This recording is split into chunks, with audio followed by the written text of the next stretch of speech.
Today I'm going to talk to you about a wonderful necklace that is coming up in our 20th of November Fine Jewellery sale.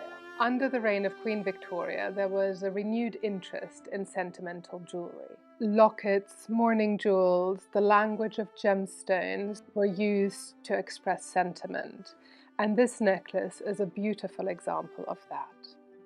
It was created for the first Earl of Liverpool and his second wife, Susan Cavendish, and together they had 11 children, 10 of which are represented on lockets on this necklace. We're missing the final son's locket. We don't know if it was never created or maybe he chose to hold on to that himself. These lockets, at first glance, look like very traditional Victorian lockets, where you have a pretty design on the front, and on the back you have a glazed compartment with a lock of hair, the initials of each child and their date of birth. So far, so traditional.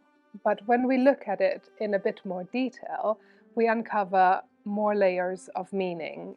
So each daughter is represented by a little gem-set heart, while the sons are represented by different symbols.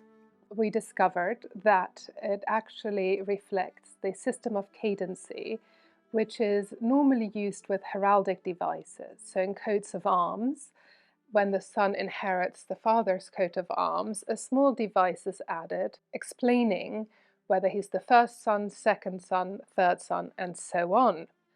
On the first daughter, we have no symbol on top. On the second daughter, we have a little crescent, which is representative of the second child. On the third daughter, we have the star again, the mullet, representing the third child.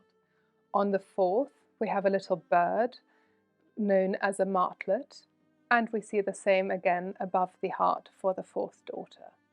The fifth is represented by an amulet for the son and for the daughter here. And for the sixth, we have a fleur-de-lis for the son and here for the daughter. So even though we don't have the final locket, we already know that it would show a rose on it, which is the symbol for the seventh son. The next layer of symbolism is in the use of gemstones.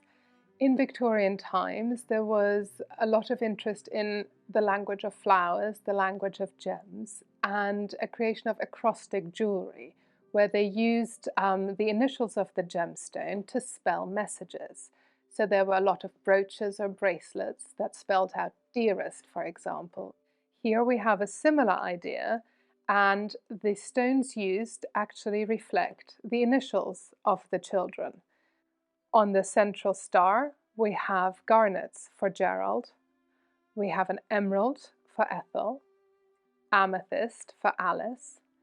Mabel and Margaret both got moonstones, and this one is a little more unusual. It's set with jargoon, which is an old term for zircons, and that represents Jocelyn. For Constance, a carbuncle is used, which is a garnet in this particular cut. For Bertram, we have beryl, and we have a circlet of rubies for Robert.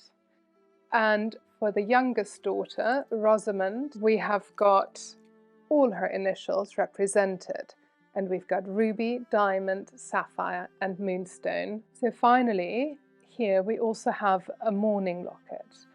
Their fourth daughter, Margaret, died at just 1 day old. And you can tell straight away by looking at it because the moonstone heart is surrounded by black enamel. Black enamel was often used in jewellery from the 18th century onwards to represent mourning. And on the back, we also have the date of death engraved for this one. So these lockets date from 1878 to 1893, and they are all set in gold, beautifully matched despite the different years in which they were commissioned, and in beautiful condition as well.